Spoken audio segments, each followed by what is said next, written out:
together back-to-back victories after their win over Chelsea, but they haven't won in 7 away Premier League trips. Scott, how do they do this? Well, I think they've got to carry on with the sort of same mentality that they had at Old Trafford. You know, you and I were at the game, and I just thought they played to the conditions, but they actually played on the front foot from the start. I mean, we've been saying, a lot of people have criticised Ruben Amorim, and we've criticised him for sure.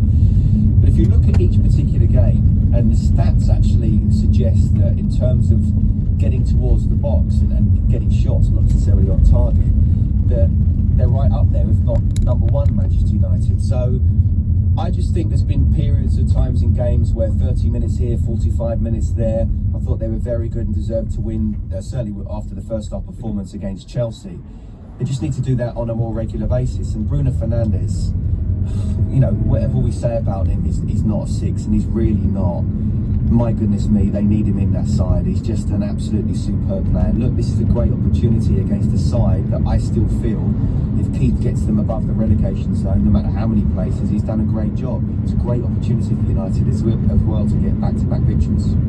It certainly is, and we talked about this quite a lot, and the Bruno Fernandes thing is really interesting because I maintain that if you play the system correctly and you have a player from that back three that wanders into midfield and pushes everybody up, then he moves into a more of an 8/10 position where he can influence the play and is much more useful for Manchester United. But the shot data and the XG created, for which they are number one in the Premier League, by the way, Manchester United, gives me confidence with them that they will have a better season than last year. Now you might say that's not that difficult, but I think they'll finish top 10, top 8 because of the fact that the shot data will turn around eventually. I know they haven't scored that many goals this season so far, but if you keep having those shots, you keep creating those chances, once Šeško is up to speed, surely it has to turn. Crook, are you still anticipating a top 5 finish? Listen, let's not get carried away after one victory, because there have been so many false dawns for Manchester United. I mean, I was being facetious, to be fair. But it's an opportunity to put together a run of wins. Brentford away, followed by Sunderland at home before the international break. If they could win those two, and it's a big if because they don't tend to win back-to-back games these days, then I think the season, the start to the campaign, will take on a different complexion. Actually, the other stat that I found interesting is the fact that Opta say Manchester United have officially had the most difficult start to the season of any team in the Premier League. So because of that victory over Chelsea, all of a sudden it doesn't look too bad. Obviously the Grimsby debacle in the Cup is still the anomaly, still the low ebb, but there are reasons to be positive. And as Scott has said, I think this is a real opportunity for United to put back-to-back wins on the board, and the feeling around Old Trafford will be a lot different then. The caveat is they've had issues at Brentford in the past. We remember that terrible day under Erik ten Hag, his second game in charge, when they got absolutely battered. I remember, was it last season, Mason Mount scored late in the game. He thought he'd won it, and Brentford went straight up the other end and equalised. So it's not been a happy hunting ground in recent seasons. It's going to be a bit of an old school game. United the most accurate with long balls forward, and they will look to try and bypass any Brentford press. Brentford look to be a little bit more sort of aggressive in the middle, might go after the soft centre of Manchester United. It'd be interesting to see who comes into that midfield. They'll also chuck long throws in, long balls in. We've seen them do that already this season. They've got a good point at home against Chelsea. Who plays in that midfield? Because no Casemiro this weekend. Mainu be a candidate, Mount might be a candidate, but my favourite is Ugarte. Is that just not the most sensible replacement? Depends who you talk to. I mean, I think it's been Amorim's go-to. I'm talking to you. Well, I'd love to see Kobe get his opportunity, but I don't think it's going to happen. I think it will probably be Ugarte. For me, is less dynamic. Mason Mount, I guess, would be an option. Is he going to be fit? I mean, he's never really fit, is he? So yeah, I think it will probably be Ugarte and alongside Bruno Fernandes. We're still yet to see Senna Lomans. Has Altay nailed down the number 1 spot for the season now, do you think, Scott? Why are you laughing? Go on, Chris. He's rubbish. That's right.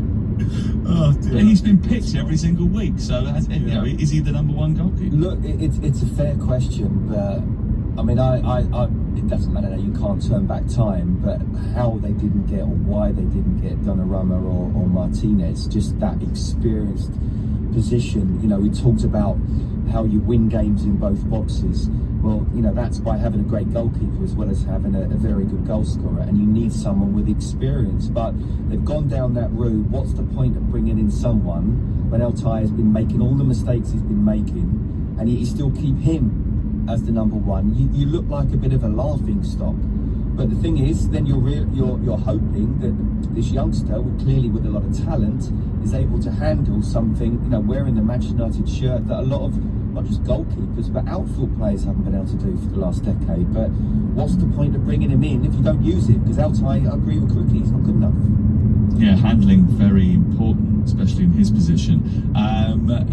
Crookmeister, Mike Manuel, has been linked with a move to Manchester United in January. Is that something that you can update us on? Yeah, I think he's one that United are keeping an eye on, along with Chelsea, despite both clubs telling us at the start of the season that the goalkeeping department wasn't a major issue. Obviously, Chelsea tried to sign him before the Club World Cup, had a £25 million bid, rejected. His contract is up at the end of the season, so to get someone of his experience, full French international, 30 years of age, on a free transfer potentially, I think makes a lot of sense for both United and Chelsea. I think it would improve both their goalkeeping departments. Crook, you also spoke to the United fan this week on Inside Devils, who isn't cutting his hair until Manchester United win 5 games in a row. Whatever happens, you cannot join in on this challenge, okay? Because your hair grows very quickly. Now his is bushy, but if you don't cut your hair until they win 5 in a row, I mean, I'm not necessarily sure we'll fit you in the camera frame. That's a fair point, Lex. An appointment at the Barbers is overdue for me. He could have done 2 games in a row and still be in the same situation. So 5 is ambitious. And actually, if you look at the games, I've mentioned the matches coming up before the international break. The first one back in October is Liverpool away, and then Brighton at home. So I'm not sure he's going to get to 5. To be honest, I think this is going to carry on. I mean, there's only Liverpool that you can, a Liverpool fan that could say something like that. Anybody else, even Man City and Arsenal, you don't say that. Well, let's have a look in a couple of months. Let's talk Brentford with Scott Minto. He is Keith Andrews' best pal. So many people have written Keith off, including Crookie, who then decided not to write him off, but now he's going to go back and write him off again. 4 points from 5 games. It's their worst start to a season in 5 campaigns. How concerned are you about them? Because the defensive frailties worry me. Yeah, and I sort of thought I was, you know, the defensive side would be the better side. It would be more the goals, obviously, with Mbeumo and Vissa going. But they do seem to be conceding poor goals. It'd be interesting to see whether he goes 5 at the back or whether he goes with a 4. Listen, I think he's been very impressive so far, and even to turn around Crookie. I know he's willing to go again, but we know he flip-flops at any given time. But he's seen enough, and he said, I've heard him say that he's been impressed by Keith so far. And there is only so much a manager can do. And I said, you know, just forget the fact of the players that have gone. Anyone following Thomas Frank would struggle, and I say 17th would be a very good position to finish. But to lose who they've lost, plus your captain, your leader, you know, those 2 front players as well, it was always going to be difficult. But this is the time now. This is where the Sunderland defeat and the Fulham defeat very difficult, because they've got obviously United and City, and then you've got a 2-week stew over, and if he doesn't pick up any points out of those games, then, you know, obviously people will be sharpening their knives. But the season's a long one. Brentford know what they're doing. More importantly, he knows what he's doing. The Brentford fans just need to be patient.